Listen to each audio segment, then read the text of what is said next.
Counting stars. Dear Diary. I know boys aren't supposed to cry or show any emotion at best, so I guess I'm an exception on that rule because you should see me bawling my eyes out right now. I can't believe I'm whining like a little girl, or any girl. I guess, if you think about it, I have more feminine flaws than just the crying. The fact that I'm writing this down in a diary, for example. The fact that I even own a dairy is even more doubtful. But I'm blabbing, which is, not to my surprise at all, another one of my feminine personality trait. I'm sorry for abandoning you for so long, but everything was going all right, so I didn't really feel the need to write it all down. But today, I can't seem to find peace with my thought. I can't seem to fall asleep due to all those demons hunting my mind. I need you, dear diary. I know it's probably hard to believe, but I have a girlfriend now. We haven't been together for that long, 3 to 4 weeks maybe. We met when she moved down the street and we immediately hit it off. A week later, school started again and it turned out we were going to take most of the same classes. I was thrilled. The only thing I could think of was how much time we were going to spend together.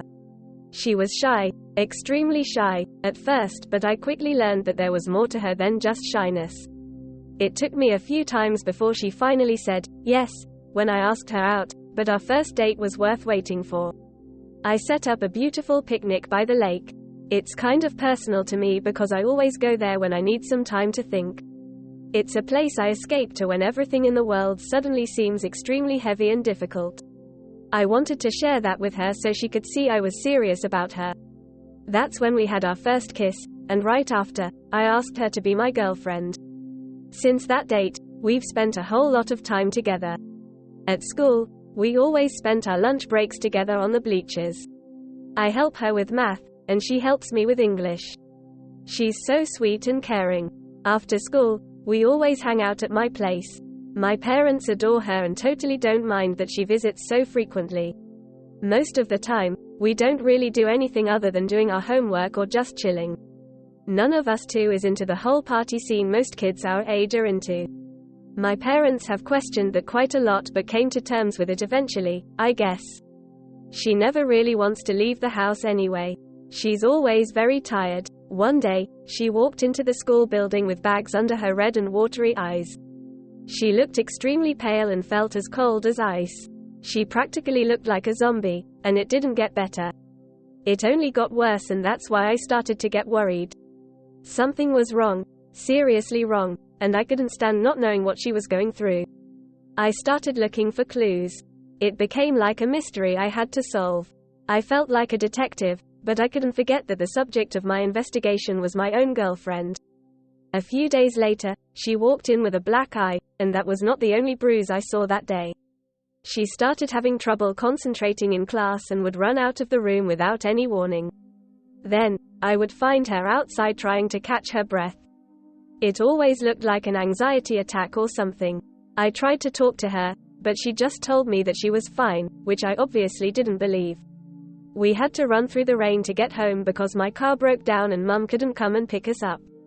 When we got to my place, I suggested to take a hot shower and change into some other clothes. She got into the shower and came walking out of the bathroom just in her underwear. I have to say, I had to hold myself back a bit.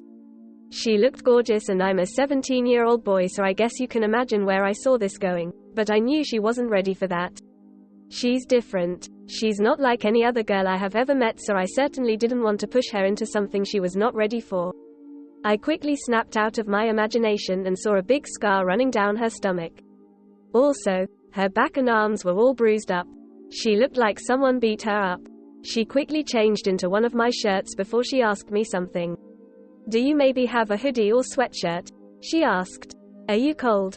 I had answered her question with my own, even though I knew that coldness wasn't the reason she was asking me for a hoodie.